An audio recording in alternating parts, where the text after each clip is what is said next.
이 MBS의 종류에 대해서 보겠습니다. MBS 종류.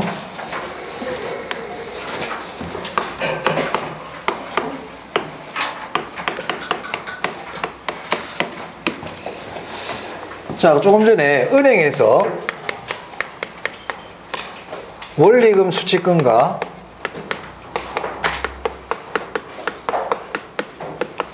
저당권이 있었는데 이거를 매각을 해버렸죠. 네. 한국주택금융공사에 매각을 했지 않습니까?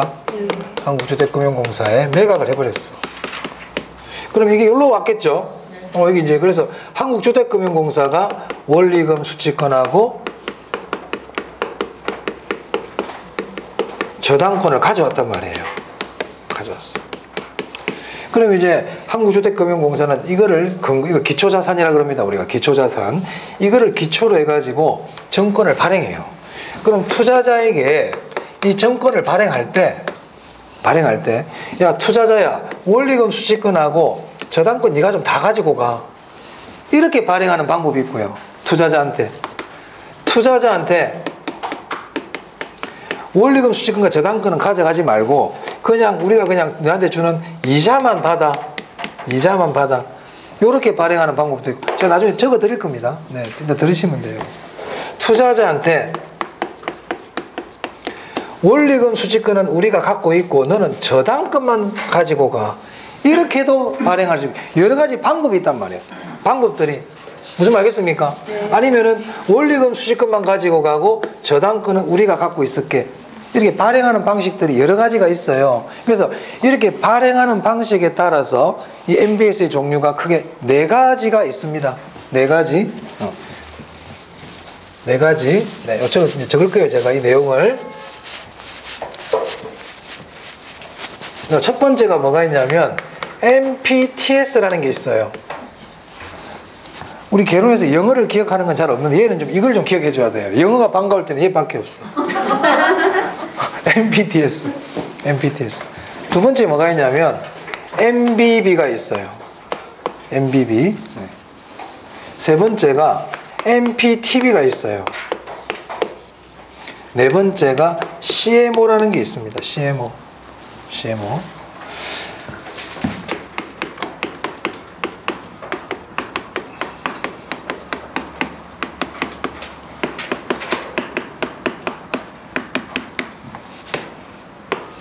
자, MPTS는 어떻게 발행하는 거냐면요.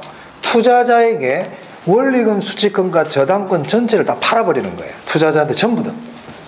그래서 원리금 수취권을 누가 가지냐면 투자자가 가지게 돼요. 투자자에게 이전해줘 버린 거야. 저당권도 누가 가지고 있다? 투자자. 원리금 수취권과 저당권을 전부 다 투자자에게 다 매각해버리는 게 MPTS입니다. MPTS. 이게 무슨 의미인지 제가 나중에 말씀드릴게요. 자, MBB는요. 원리금 수취권과 저당권을 다 발행기관이 가지고 있는 거예요. 발행기관. MPTB는 원리금 수취권은 투자자가 가지고 있는데 저당권은 발행기관이 가지고 있는 거예요. CMO도 마찬가지예요. 투자자, 발행기관. 자, MPTS는 원리금 수취권을 투자자가 가지고 있다는 게 무슨 말이냐면, 자, 홍길동이가 울산은행에 원금과 이자를 갚죠. 네. 그럼 그 원금과 이자를 갚은 걸 누가 가지고 간다는 겁니까? 투자자가 그걸 가져갈 수 있는 권리가 있다는 뜻이에요. 그게 원리금 수취권을 투자자가 가지고 있다는 뜻입니다. 네. 아시겠어요? 네. 그럼 저당권을 투자자가 가지고 있다는 얘기는 홍길동이가 지금 담보로 한 주택이 있잖아요. 네. 만약 이 사람 돈을 안 갚으면 저걸 우리가 경매를 실행해서 원리금 회수해 가야 되잖아요. 네. 그것도 누가 가지고 있다는 거야? 투자자가 가지고 있다는 거예요. 무슨 말 알겠습니까? 그러면 MPTS 같은 경우는 보세요. 홍길동이가 돈을 빨리 갚아버리는 거야. 한 대출 받은 지 2년 만에 돈을 갚아버려. 그러면 이 투자자한테는 수익이 있어 없어? 없죠? 네. 자, 차입자가 돈을 빨리 갚아버리는 걸 조기상환이라 그래. 뭐라 그런다고? 조기상환. 만기 전 변제. 조기상환. 돈을 안 갚는 거를 채무불이행이라 그래요. 네. 아시겠어요? 네. 자, 그러면 MPTS 같은 경우는 저 사람이 만약 돈을 빨리 갚아버리잖아요. 그러면 수익이 들어와요, 안 들어와요? 그걸 조기 상환 위험이라 그래. 조기 상환 위험. 조기 상환 위험은 원리금 수익금과 관계가 있어. 조기에 상환해버리면 원리금이 들어와, 안 들어와? 안 들어오죠. 그죠? 자, 돈을 못 갚으면 저걸 가지고 자기가 담보로 한 주택을 처분해가지고 회수를 해야 되잖아요. 그건 채무불이행과 관계 있어요. 그래서 저당권은 원리금 수익권은 조기 상환위험과 관계 있고, 이건 빨리 갚아버리는 거고, 저당권은 채무불이행 위험과 관계 있어요. 이 돈을 안 갚는 거야.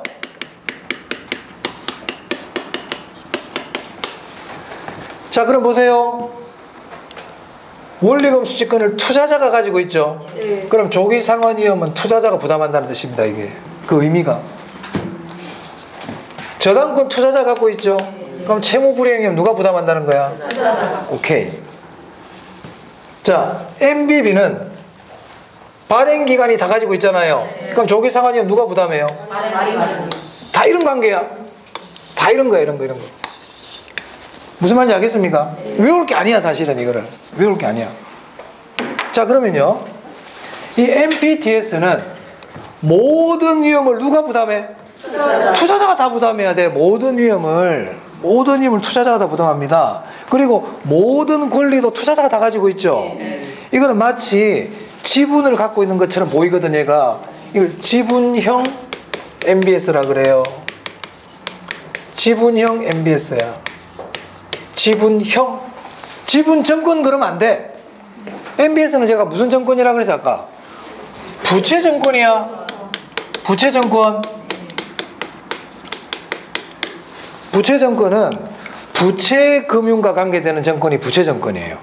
지분금융과 관계되는 게 지분정권이야.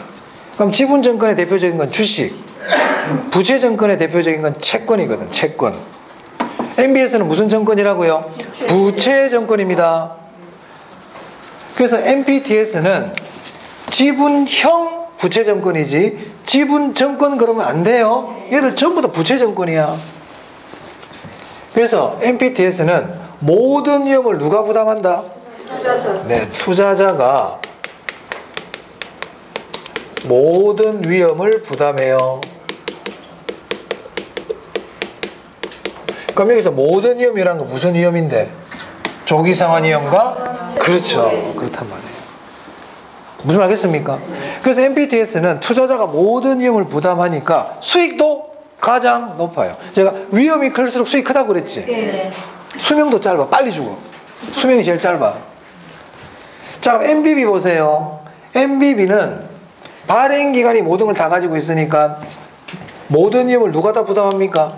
발행기간이 모든 위험을 부담합니다.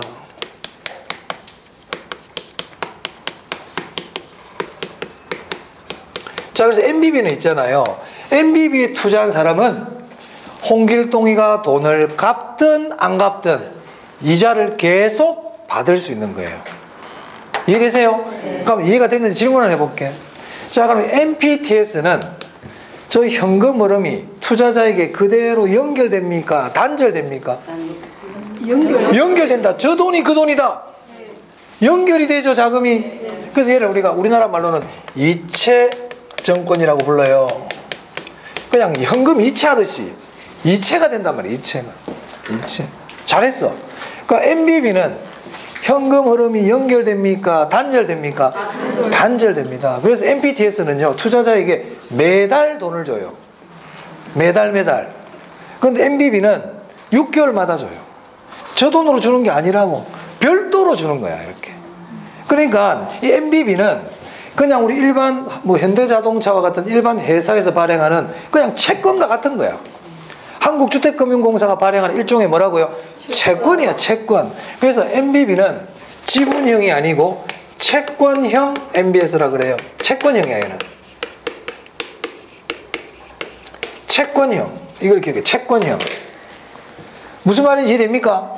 쟤하고 관계없이 그냥 이자 줘야 돼.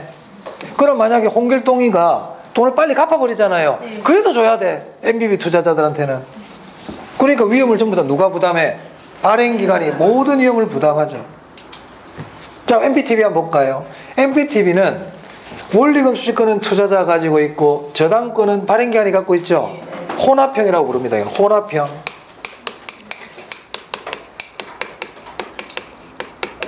그럼 이것도 뭘까요? 혼합형이에요. 혼합형. 일단 요거 이런 거 기억해야 됩니다. 위험을 누가 부담하는지. 그럼 질문해 볼까? MPTV는 조기상환 위험을 누가 부담합니까? 그렇지. 이거 적힌 애들이 위험을 부담한다니까. MPTV는 조기상환 위험 누가 부담한다? CMO는? 그렇죠. 외울 게 아니에요. 사실은 이걸 막 외우고 있거든. 사실 외울 게 아닙니다. 자, 그럼 정리를 하면 MPTS, MPTV, CMO 이 세 가지는 조기 상환 위험을 누가 부담한다? 시험에 아주 잘 내요.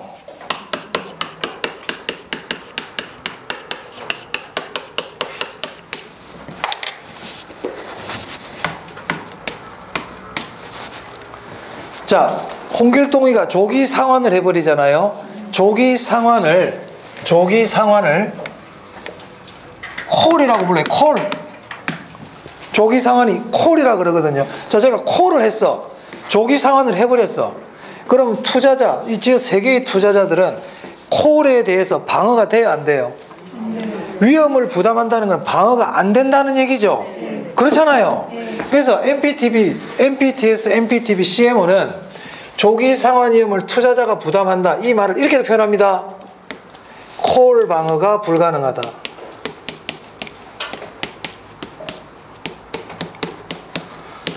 콜 방어가 불가능하다는 얘기는 투자자들이 조기 상환 위험을 부담한다는 뜻이에요.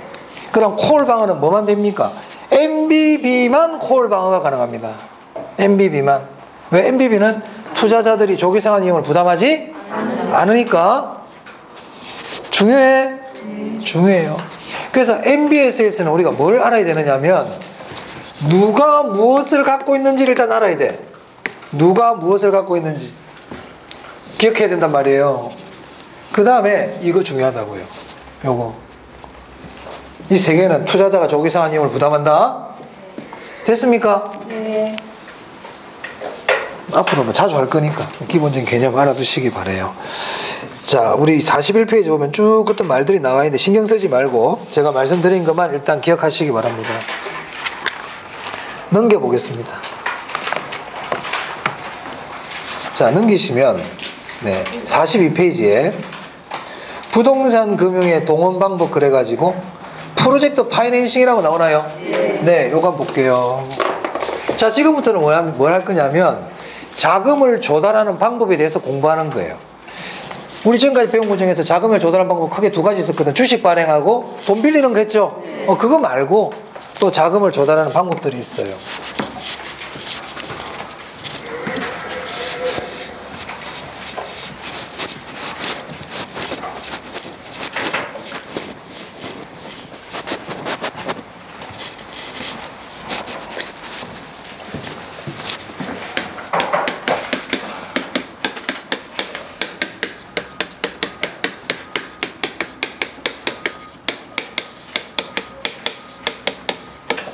첫 번째 대표적인 게 프로젝트 파이낸싱입니다.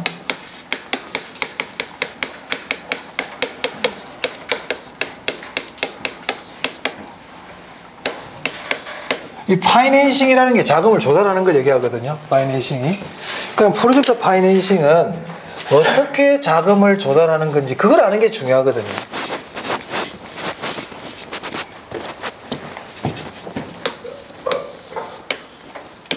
자, 만약에 현대자동차가 울산에 국제공항을 하나 만들고 싶어 해요. 국제공항을. 작은 규모의 공사입니까? 대규모 공사입니까? 대규모 공사죠. 자금이 적게 들어가요? 많이 들어가요? 자금이 많이 들어가요. 그럼 현대자동차 실제로 한다는 거 아니야? 또 어디 가서 야 이번에 그 자동차에서 공항 만든다는 그런 얘기하고 다니면 안 돼. 그래서 내가 실명하면 참 조심스러워. 그거 아니에요. 그런 얘기 하면 안 된다. 큰일 난다. 그런 계획 전혀 없다. 전혀 없어. 그 현대자동차가 대규모 공사를 하려고 그러니까 자금이 많이 필요하죠. 근데 이걸 만약에 하다가 잘못되면 어떻게 돼요? 회사가 휘청할 수 있지. 그래서 제가 직접 안 해. 출자를 해. 출자를 해가지고 하나의 회사를 별도로 만들어요. 프로젝트 회사를 만듭니다.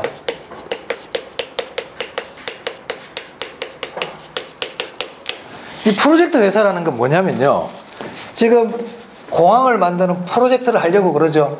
이 공항 만드는 이 프로젝트를 위해서 만든 별도 회사인 거야. 그럼 이 프로젝트가 끝나면 어떻게 될까? 회사, 그런 걸 우리가 프로젝트 회사라 그래요. 특수한 목적 때문에 생긴 회사죠. 이걸 특수법인, 특수목적회사 이렇게도 부릅니다. 특수법인이에요. 이 특수법인은요, 이름만 있는 회사들도 많아요. 페이퍼 컴퍼니, 실체가 없어. 무슨 말 하겠어요? 그러니까 이름이 있어도 되고, 그 실체상 회사라 그러고, 형식적으로 이름만 있고 실질이 없는 회사를 명목상 회사라 그러거든요. 그래서 이 프로젝트 회사는 명목상 회사로도 가능합니다. 이름만 있으면 된단 말이에요. 이름만. 아시겠어요? 특수법인. 그래서 현대자동차가 출자를 해서 프로젝트 회사를 만들어. 그 현대자동차를 스폰서, 사업주 이렇게도 불러요. 그러면 공항 건설이라는 프로젝트는 누가 수행하는 겁니까? 프로젝트 회사가 프로젝트를 수행합니다.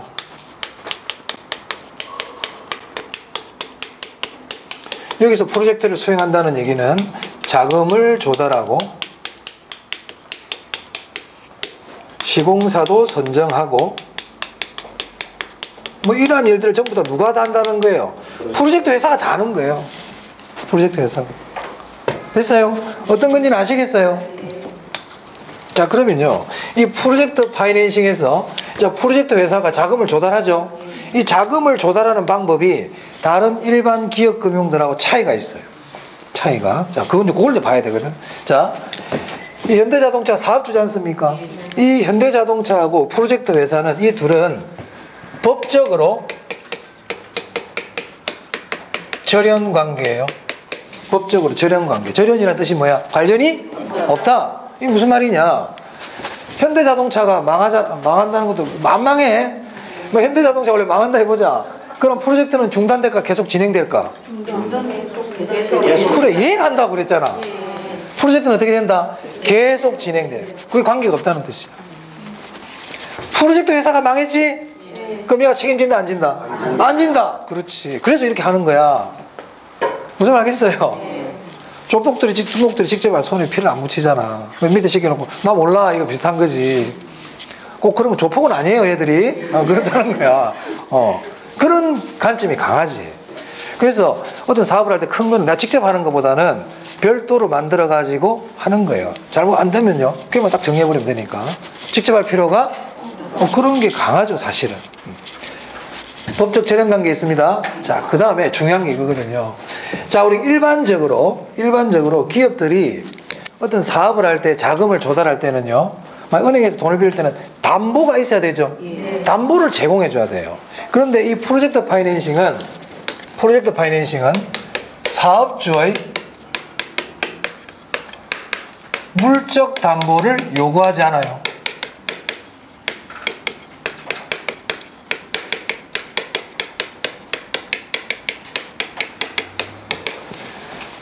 자, 이 은행 입장에서 프로젝트 회사가 이 프로젝트를 하고 있지만 실제로 얘가 한다는 걸 알까 모를까? 당연히 알죠. 당연히 알아요. 그죠? 당연히 알아요. 그래서 프로젝트 회사가 자금을 빌리러 왔을 때 사업주에게 담보 좀 내세요 이렇게 얘기하지 않는다는 거예요. 그럼 은행은 뭘 보고 돈을 줄까? 이게 중요하네. 그죠? 사업주의 물적 담보를 요구하지 않아요. 그럼 뭘 가지고 자금을 주느냐? 사업 수익성을 담보로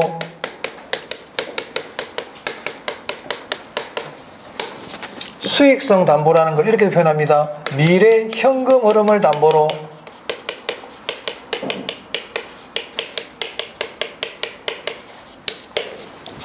사업 수익성을 담보로 자금을 조달하는 거예요. 이게 일단 중요해. 프로젝트 파이낸싱은 다른 일반 기업에서의 자금을 조달하는 거 차이점이 뭐냐? 사업주가 물적 담보를 제공하는 게 아니고 뭐를 가지고 미래의 수익성을 담보로 자금을 조달하는 거예요. 자, 이때 누구에게 요구하지 않는다고? 사업주에게 요구하잖아요. 사업주에게. 그러니까 사업주는 굉장히 큰 장점이지. 실제로 누가 사업하는 겁니까, 이거? 이거 만약에 이 사업이 잘 되면 누가 좋아요? 얘가 좋지. 당연히 좋지. 그런데 사업주한테는 담보를 요구 안 한다고요. 무슨 말인지 알겠어요? 자, 여기서 오해하면 안 되는 게 이 프로젝트 회사도 이 프로젝트와 관계되는 자산들이 있을까요, 없을까요? 뭐 얘들이 뭐 장비를 샀다든지 뭘 사면 자산이 있겠죠. 거기에는 담보를 요구한다, 요구하지 못한다? 거기에는 요구할 수 있어요. 누구한테 요구 못한다고? 사업주에게 요구 못합니다. 이게 사업주의 장점이에요. 프로젝트 파이낸싱에서 사업주의 장점이에요. 사업주야. 사업주. 나 또 보자. 자, 프로젝트가 실패했어요. 그럼 은행들은 이 현대자동차에게 돈 갚아라 이렇게 할 수 있을까요, 없을까요? 없어요. 현대자동차는 왜 나한테 달라고 그래? 너희가 수익성을 담보로 해서 자금을 줬지 내가 달라고 한 거 아니잖아. 뭐 이렇게 얘기할 수 있죠. 돈을 내라 할 수 없어요. 사업주에게 돈 갚아라 하는 게 소구거든. 소구할 수 없어요. 누구 입장이라고요? 사업주. 프로젝트 회사한테는 돈 갚아라 할 수 있어, 없어? 당연히 할 수 있지. 그죠? 누구한테 할 수 없다고요? 사업주에게. 비소구 금융입니다. 자, 그 다음. 자, 프로젝트 회사가 은행에 돈을 빌렸잖아요.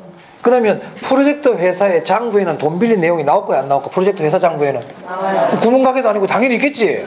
그런데 사업주의 장부에는 프로젝트 회사의 자금 빌리 관계 나올까, 안 나올까? 안 나와. 사업주의 장부에는 그런 내용이 안 나와. 장부에 없다. 부외금융이라 그럽니다. 장부에는 안 나타납니다.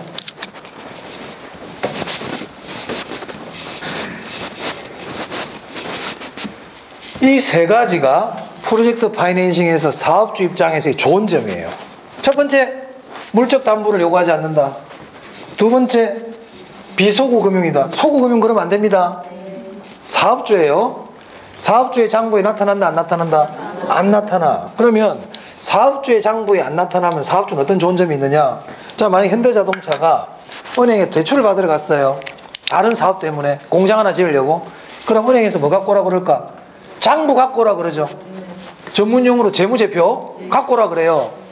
그럼 가져갔더니 장부를 봤더니 빚이 엉망이야. 이것 때문에 한 8천억 빚이 있어 지금 장부에. 그럼 대출해줘, 안 해줘? 안 해주지. 근데 장부에 있어, 없어? 없죠. 없잖아요. 그래서 이렇게 표현합니다. 사업주의 채무 수용 능력이 높아진다. 그걸 제고된다. 이렇게 얘기합니다. 채무 수용 능력이 제고된다. 누구? 사업주. 이게 사업주의 장점이에요. 됐어요? 이해됩니까? 요거는 기억해야 됩니다. 기억해야 된다. 자, 그럼 우리 은행 한번 생각해 봅시다. 은행 입장에서 어떤 생각이 들겠어요? 아니, 이제 물적 담보도 없고 수익성만 담보를 해가지고 돈을 엄청나게 지금 주고 있잖아요. 그럼 잘못되면 큰일 나지. 그럼 은행은 안전장치가 필요해요, 필요 없어? 필요하단 말이야. 그럼 은행 입장에서 안전장치를 생각해야 돼. 금융기관 입장에서. 그래서 프로젝트 파이낸싱은 사업주의 입장과 돈을 빌려주는 금융기관 입장을 나눠서 봐야 돼요. 자, 금융기관 보겠습니다.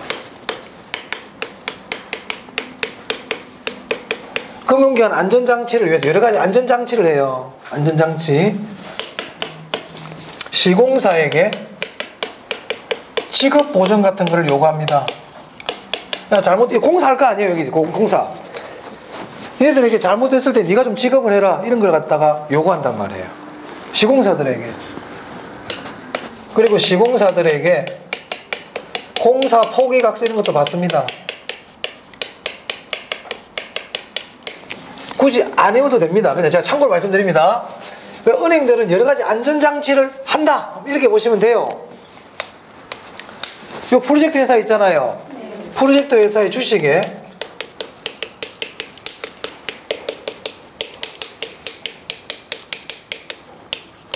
질권 같은 거를 설정해요. 질권이라는 건 우리 부동산으로 따지면 저당 같은 거야.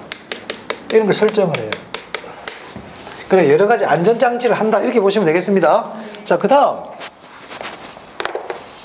이자율이 높을까요? 낮을까요? 그렇죠. 높은 이자. 이거라도 이자가 높아야 될 거 아닙니까? 그래서 프로젝트 파이낸싱은 이 프로젝트가 성공해버리잖아요. 그럼 금융기관들은 높은 수익을 얻을 수가 있어요. 은행 입장에서 위험이 크지만 그에 따른 상환 이익도? 그렇죠.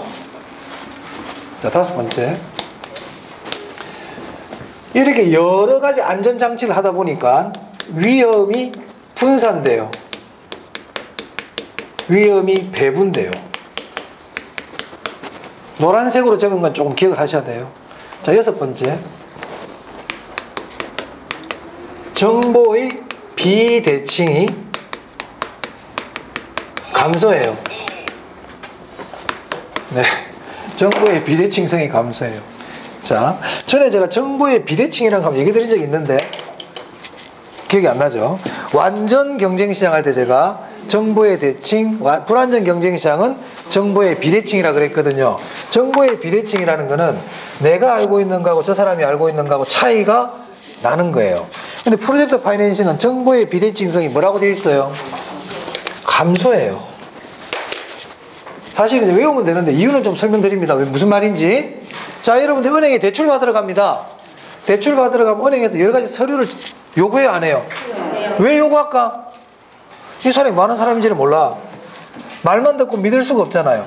자, 일반적으로 은행에 갔을 때 은행 창구에 대출 창구 직원하고 대출 받으러 온 사람하고는 정보가 대칭일까 비대칭일까? 비대칭. 이 사람이 잘 몰라 내가. 이 사람 와가지고 저 소득이 많아요, 튼튼해요, 이런 얘기 하고 있을 거 아니에요. 하지만 은행 직원들은 그걸 믿을 수 있어, 못 믿어? 못 믿거든. 서류 갖고 오라 그러는 거야. 서류. 여러 가지 서류가 필요해. 자, 그런데 프로젝트 파이낸싱은요, 사업성만 보면 돼요. 사업주의 신용도 필요 없어요. 사업주의 물적 담보도 얼마 되는지 필요도 없어요. 단지 프로젝트 파이낸싱 뭐만 보면 된다? 사업성만 검토하면 되거든. 그러니까 정보의 비대칭성이 줄어들어요. 무슨 말인지 알겠습니까? 그리고 이 프로젝트 파이낸싱은 기본적으로 여러 이해관계자들이 얽혀 있거든요. 이 자금을 조달할 때 은행 한 군데서 조달하지 않습니다. 여러 은행에서 돈을 빌려요. 워낙 자금이 많이 들어가기 때문에. 대주단이라 그래. 시공사들도 하나만 참여하는 게 아니고 여러 시공사가 참여하거든요. 그래서 정보의 공유가 잘 일어나야 돼요. 그래서 정보의 비대칭성이 어떻게 된다? 감소합니다. 이 부분은 시험에 잘 나온 적이 없어요. 또 얘기해 주잖아, 내가. 여기는 시험이 아주 잘 나와요. 얘는 약간 소외된 애들이야. 근데 이게 너무 많이 나왔거든. 그래서 얘들도 이제 나올 수 있다. 자, 그 다음에 아까 제가 프로젝트에서는 특수법인이라 그랬잖아요. 이 특수법인은 명목상 회사인 경우가 많아요. 이름뿐인 회사가 많다니까. 자, 우리 이름뿐인 회사들은요, 일정한 요건을 갖추면 법인세 감면 혜택이 있어요.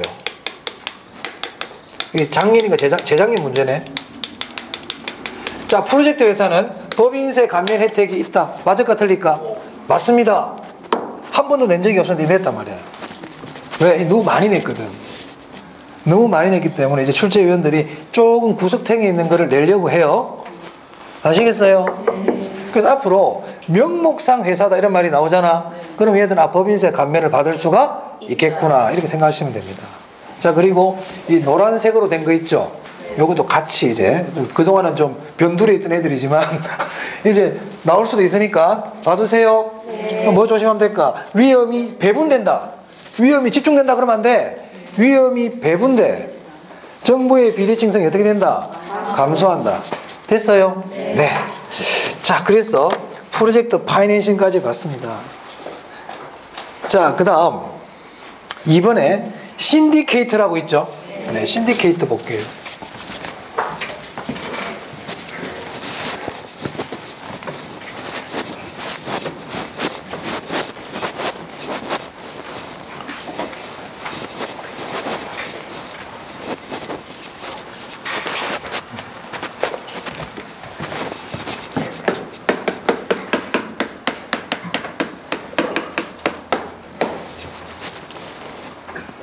자, 신디케이트는 뭐냐면요. 자, 이 토지가 있어요. 이 개발업자가 있어. 개발 전문가.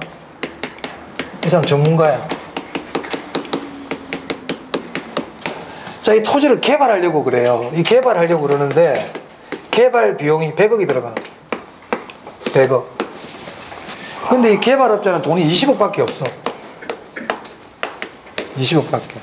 80억이 부족하죠. 네. 그럼 80억을 어떻게 마련하느냐? 지금 자금 조달하는 방법 공부하고 있잖아요. 80억을 투자자를 모집합니다. 투자자를 모집해서 80억을 충당해요. 그럼 이 투자자들에게 나중에 배당을 해주겠죠. 자, 우리가 투자는요, 직접 투자가 있고 간접 투자가 있어요.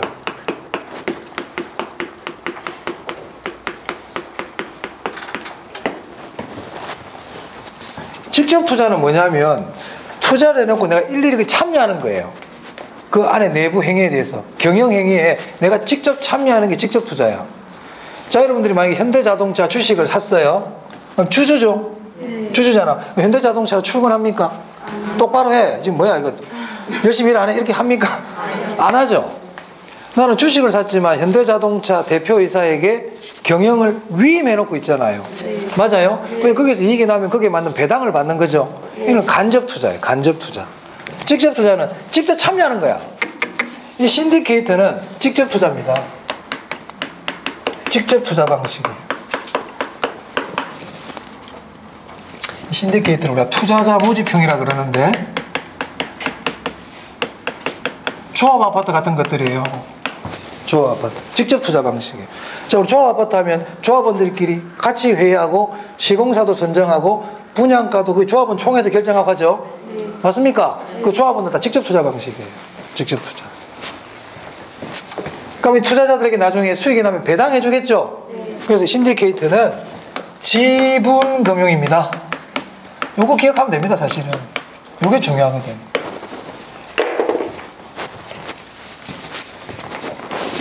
지분금융이에요. 그럼 투자자들에게는 뭘 준다? 나중에 배당, 수익을 나눠주는 거죠. 자, 이 개발업자는요, 일이 잘못되면 무한 책임집니다. 무한 책임. 무한 책임.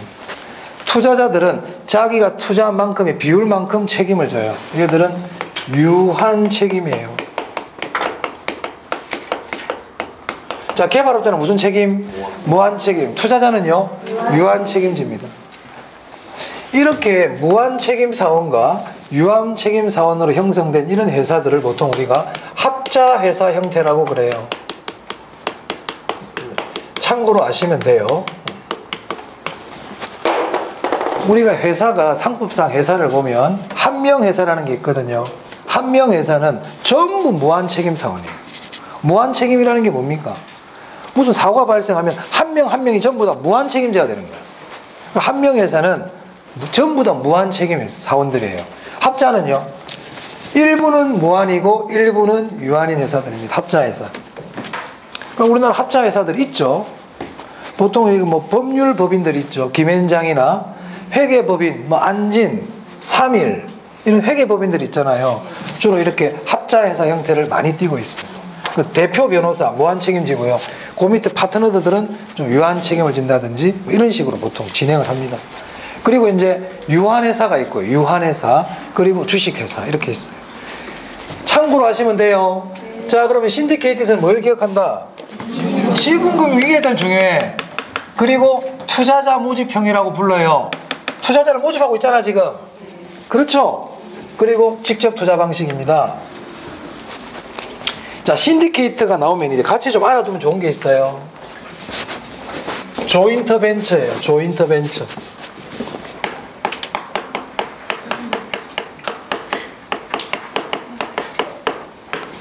신디케이트하고 조인트 벤처는 거의 비슷해요. 비슷해요. 이것도 마찬가지로 개발업자가 있고 투자자가 있어요. 그게 같아요. 차이점이 뭐냐?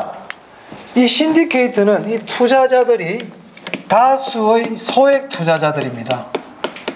다수의 소액 투자자.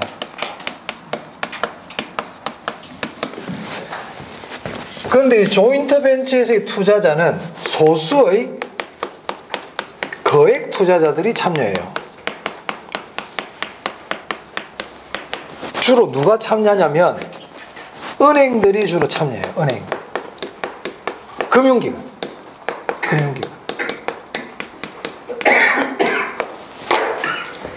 자, 근데 조금 조심할 거. 자, 은행은 제가 아까 지분 투자자라 그랬어요? 저당 투자자라 그랬어요? 저당 투자자거든. 은행은 원래. 그런데 이 조인트 벤처는 신디케이트처럼 지분 금융이야. 지분 금융이라고.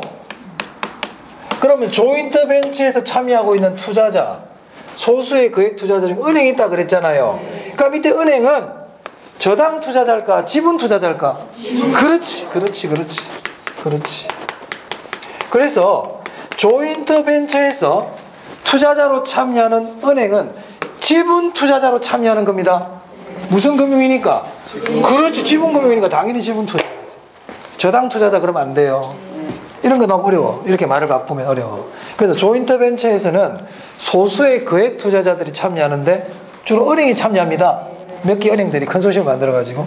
그때 은행들은 무슨 투자자다? 지분 투자자다. 네. 그래서 우리 교재는 조인트 벤처 그 밑에 있죠? 그 이번에 부동산 신디케이트 밑에 당구장 마크 조인트 벤처 돼 있잖아요. 지분 투자라 돼 있고 직접 투자라 돼 있고 투자자 소수라 돼 있죠? 이 투자자들이 주로 은행이란 말이에요. 은행들 지분 투자자로 참여합니다. 그래서 신디케이트는 다수의 소액 투자자, 조인트 벤처는 소수의 거액 투자자. 둘 다 지분 금융이고 직접 투자다. 직접 투자. 자, 오늘 여기까지 보고요. 다음 시간에 부동산 투자회사 하도록 하겠습니다.